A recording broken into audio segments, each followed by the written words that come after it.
mangusap ang aking gitara, saksi sa ating mga pag-uusap. Hayaang mangusap ang aking gitara, tuguan ng tinig ng ating pag-asa. Ang aking gitara ay langay-langayan, malayang katulad ng hanging amihan. Subalit sa mundo'y maraming salarin, ibo'y parang tao nilang binabaril.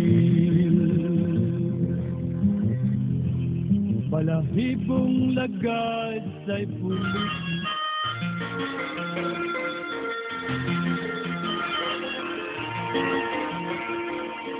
Ginamit ng mga Pilipinong nagkapalad mag-aral ang kanilang karunungan sa pagtataguyod ng hinahangad na pagbabago sa pamamahala at katayuan ng Pilipinas. Ilan sa mga ito ay sina Jose Rizal, Marcelo H. del Pilar, Antonio Luna, Pedro A. Paterno, Jose Maria Panganiban at Eduardo Delete. Nagkaisa silang ipaabot sa Espanya ang hinahangad nilang pagbabago sa pamamagitan ng kilusang pangreforma sa Espanya at sa Pilipinas. Pinalaganap ng reforma ang ideya at opinyon tungkol sa inihiling na asimilasyon ng mga reformista.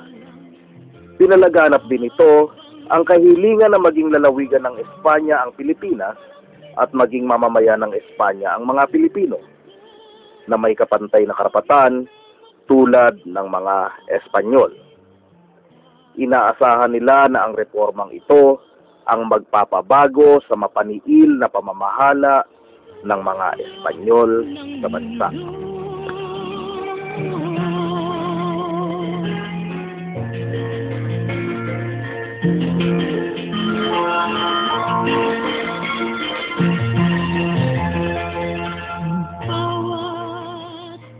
Hindi natamo ng mga reformista ang layuning reforma. Hindi ito pinakinggan ng Espanya sapagkat abala ito noon sa mga pansariling suliranin.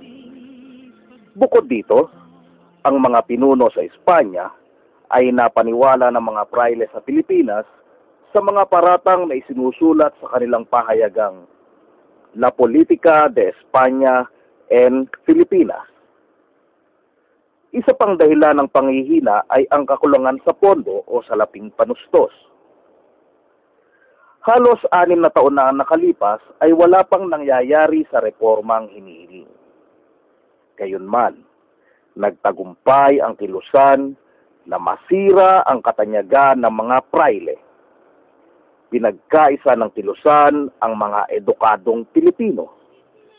Nagkaisa sila sa paglilingkod sa ilang bayan.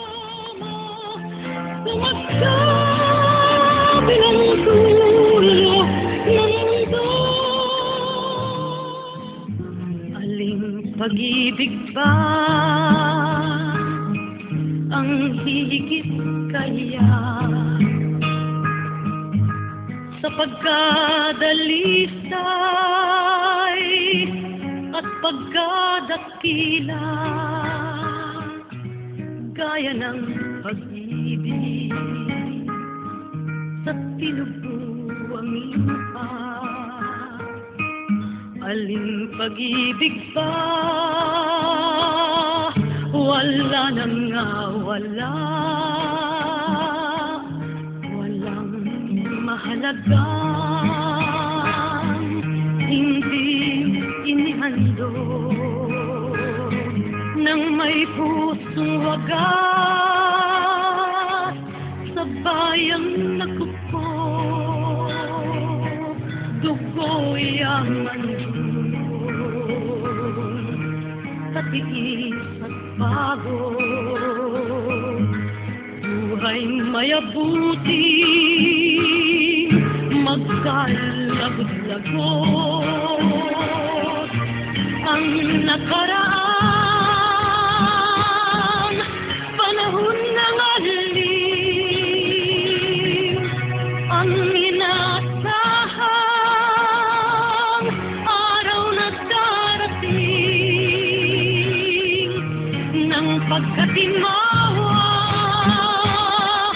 ng mga libing, liban pa sa bayan, saan tatanghali, sa abang-abang, mawalay sa bayan, gunita may laging sa bibi ng lumbay, walang alaala at inasamasam, kundi ang makita'y lupang tinupuan.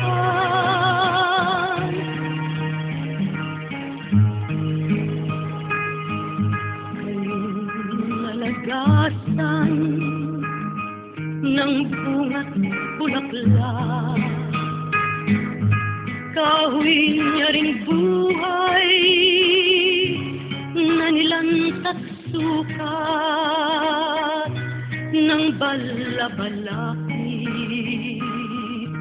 makapal na hirap muling manariwat, sabay ay lumiyag,